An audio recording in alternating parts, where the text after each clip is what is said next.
ऋषिकेश भी हमारे साथ जुड़ गए हैं झारखंड से, दुमका से हमारे साथ लाइव जुड़ गए हैं। ऋषिकेश, यहाँ पर लाडकी बहन योजना है, उधर भी मैया योजना है और उसके अलावा जो बीजेपी है उनके गठबंधन की तरफ से गोगो दीदी योजना है। तो ऐसे में यहाँ पर भी जो है गारंटीज का जोर तो दिख रहा है, लेकिन जो मूल मुद्दे हैं वो पीछे छूट रहे हैं क्योंकि घुसपैठिए पर लगातार बयानबाजी जा रही है। ये दूसरा चरण कितना इंटरेस्टिंग होने वाला है? पूजा जी देखिए, जो बीजेपी ने बटेंगे कटेंगे और जो आदिवासी और घुसपैठ का मामला उठाया था, दरअसल वो उसी जमीन पर है जहां मैं हूं। यहां से पाकुड़, राजमहल, दुमका ये इलाके हैं। लेकिन जो अभी मुद्दे समझ में आ रहे हैं जमीन पर, बीजेपी को इन नारों का बजाय फायदे के ज़्यादा नुकसान दिख रहा है। दूसरा जो पार्टी है वो ज़्यादा पोलराइज दिख रहा है, गोलबंद दिख रहा है, एंटी पोलराइजेशन दिख रहा है। लेकिन हाँ, एक बात जरूर है कि जो शहरी सीटें हैं जहाँ पर मैं हूँ, दुमका है, बगल में देवघर की सीट है, जरमुंडी है, सारठ है, जहाँ पे गैर आदिवासी बहुल सीटें हैं, वहाँ पे बीजेपी लड़ाई में इन्हीं नारों और इन्हीं हिंदुत्व की वजह से है, इसमें भी कोई दो राय नहीं है। लेकिन जिन इलाकों को उसे जीतने की कोशिश थी, जो संथाल जिसमें 38 सीटों पर चुनाव हो रहा है, कल जो दूसरे चरण की वोटिंग है, उसमें आदिवासी और मुस्लिम वोट बजाय इसके इन नारों के, और जिस पाकुड़ जिला से ये शुरुआत हुई जहाँ पे सबसे ज़्यादा कहा गया कि बांग्लादेश के सीमा लगती है, आदिवासियों के साथ मुसलमान अपना छल बल से ब्याह कर ले रहे हैं, उनके ज़मीनों को हड़प रहे हैं, तो ऐसा कोई मुद्दा नहीं दिख रहा, बल्कि इसके एंटी पोलराइजेशन का मुद्दा जरूर दिख रहा है। आदिवासी पहले से ज़्यादा गोलबंद और एग्रेसिव हैं। आमतौर पर आदिवासी बहुत सीधे साधे भोले भाले होते थे, आप उनसे सवाल पूछे तो वो हिंदी बहुत ज़्यादा नहीं समझते थे, बोलते नहीं थे। लेकिन इस बार लिट्टी पाड़ा, सिकाड़ी पाड़ा, बगल में महेशपुर, पाकुड़, जामा, नाला, ये वो सीटें हैं जो जहाँ पे 60% के आसपास आदिवासी हैं। और इसकी बुनावट ऐसी है कि कुछ कुछ सीटों पर तो 30%, 35%, 28% मुस्लिम वोटर है। तो दोनों की गोलबंदी जो इन नारों की वजह से और जो माहौल बना, वो इन नारों में ज़्यादा इंटैक्ट है, ज़्यादा एग्रेसिव है। तो वोटिंग का परसेंटेज इन इलाकों में ज़्यादा होगा कल जब आप देखेंगे तो। लेकिन एक बात भी सच है कि इसके अलावा जो 8-10 सीट को छोड़कर जहां पे बीजेपी बीते 10 साल से यानी 2 बार से तकरीबन 8 ऐसी सीटें जो लगातार जीत रही है, जिसमें देवघर की सीट है, तो देवघर का भी जो इस तरीके का हिसाब है, यहाँ ओबीसी वोटर निर्णायक है और ओबीसी की गोलबंदी अपने अपने तरीके से है। आजसू गठबंधन का साथी जरूर है भारतीय जनता पार्टी के साथ, लेकिन जो पटेल या महतो वोटर जिसको कहते हैं, वो वोट बैंक अलग अलग कैंडिडेट के हिसाब से बटा हुआ है और जिसका जैसा कैंडिडेट, जिसका जैसा लोकल समीकरण, उस तरीके से चुनाव हो रहा है। हिंदुत्व को लेकर इनके वोटर जरूर बीजेपी के अग्रेसिव हैं और लड़ाई में होने की वजह भी यही है। लेकिन अगर एंटी पोलराइजेशन हुआ तो बड़ा मुश्किल है यहाँ सत्ता का मैजिक जो 41 सीट है पार करना।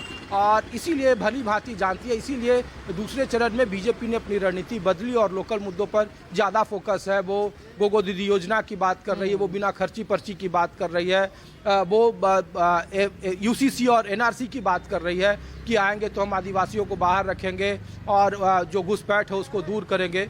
तो ये सब मुद्दे हैं। लेकिन दूसरे चरण में चुनाव कंप्लीट लोकल मुद्दों का है, बिल्कुल टैक्टिकल अलग अलग पंचायत लेवल का है। और ये कहना मुश्किल है कि कुछ इलाकों को छोड़कर 8-10 सीट जिसकी मैं चर्चा कर रहा हूँ, ट्राइबल बेल्ट है, वहाँ बहुत ज़्यादा हमको नहीं लग रहा है कि कोई बड़ा प्रदर्शन कर पाएगी। हाँ, एंटी पोलराइजेशन की वजह से इनके वोटर अग्रेसिव जरूर है, तो जेएमएम का ये गढ़ इंटैक्ट रहेगा। सवाल ये है कि क्या बीजेपी जो अपनी सीटें हैं, 10 सीटें जो बीते 10 सालों से जीत रही है और जहाँ पे गैर आदिवासी वोटर ज़्यादा हैं, वहाँ पे वो किस तरीके से उनकी लामबंदी रहती है, उनका गढ़ कितना मजबूत है। क्योंकि इंडिया गठबंधन में माले के आने के बाद, लेफ्ट की आने के बाद, जो बंगाल से सटी हुई कुछ सीटें हैं, जैसे धनबाद की सीटें हो गई, जैसे राजमहल की सीटें हो गई, साहेबगंज गोड्डा की सीटें हो गई, तो वहाँ क्या बीजेपी अपने गढ़ को बचा पाती है, क्या अपने वोट को इंटैक्ट रख पाती है, ये बड़ा मुश्किल सवाल है। और ये जब वोटिंग का ट्रेंड होगा, कल जब वोटिंग शुरू हो जाएगी तब पता चलेगा। बिल्कुल लड़ाई नज़दीक है, कांटे की है। कुछ नारों की वजह से नुकसान हुआ है, तो कुछ जगहों पर भारतीय जनता पार्टी को इन्हीं नारों और इन्हीं हिंदुत्व की वजह से लड़ाई में है और उन्हें फायदा भी दिख रहा है।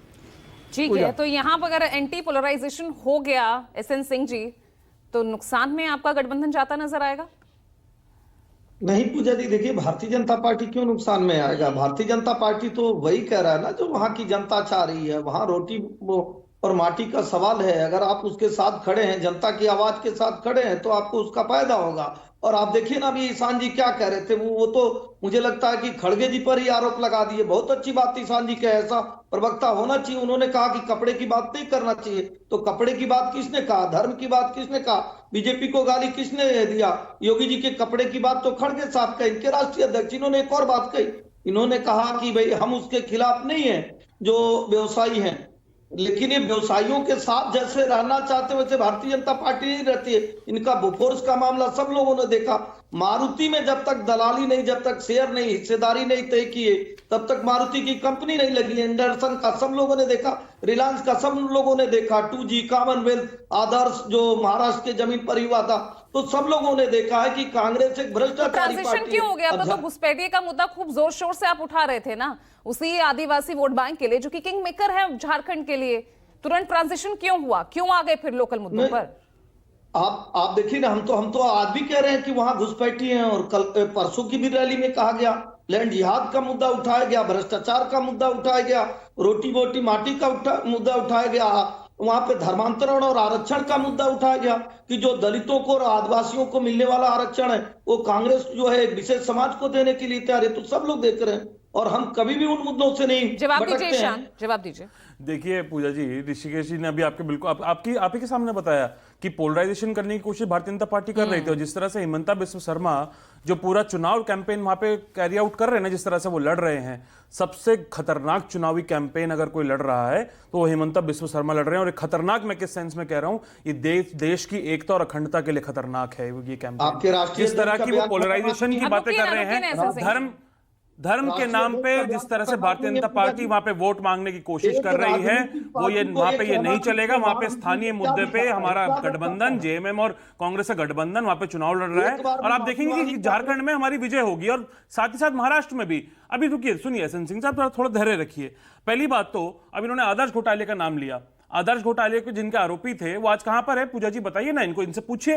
राज्यसभा सांसद है अशोक चौहान जी, उसके बाद ये घोटालेबाजों से बड़ा प्रेम है इनको। अजीत दादा पवार जिनके खिलाफ ही बुकलेट लेके घुमा करते थे और बोलते थे अजीत दादा पवार सबसे बड़े घोटालेबाज है, आज वो डिप्टी सीएम है। नवाब मलिक साहब कहां हैं? प्रफुल्ल पटेल कहां हैं? आज वो इन्हीं के साथ है। तो सारे घोटालेबाज आपको मुबारक। हमें पता है कि हम वहां पे सरकार बना रहे हैं महाराष्ट्र में। और जो हमारे मूल मुद्दे हैं, अभी लाडली बहन योजना की बात करी, लाडली बहन योजना इन्होंने तब लॉन्च करी जब इनको लोकसभा चुनाव में पता चल गया कि कांग्रेस पार्टी लार्जेस्ट पार्टी है और कहीं ना कहीं एमवीए की सरकार महाराष्ट्र में बनने जा रही है। और हमने वादा किया है कि ये लाडली बहन योजना हटा के वहां पे 3,000 रुपए प्रति महिला को प्रति महीने दिए जाएंगे। में मैया और साथ ही योजना साथ कब शुरू हुई थी ईशान जी? नहीं झारखंड में कब शुरू हुई? पूजा जी, चुनाव आता है तो सबका एक ही हाल है ना, सबको चुनाव की पूजा जी वक्त याद आता है। नहीं, पूजा जी तेलंगाना और कर्नाटक में कब शुरू हुई थी बताइए? बात झारखंड की कर रही हूं, उसका तेलंगाना और जवाब नहीं दे कर्नाटक रहे हैं। में जब हमारी कर्नाटक, सरकार तेलंगाना, बनी जहां उसके बाद ही तो शुरू हुई ना। चला गया आप ना, बताइए ना, चुनाव चला गया। ये बताइए अब झारखंड में कब शुरू हुई? पूजा जी एक बात बताइए, क्या वो बंद हो गई? वादे बंद हो तो गई? किए जा रहे हैं ना, क्या वो वादे बंद हो वादे गई? किए जा क्या वो रहे नहीं हैं। चल रही? कर्नाटक में आप क्या हाल वो देख आज की लीजिए, डेट में नहीं हिमाचल चल में आप रही? हाल देख लीजिए।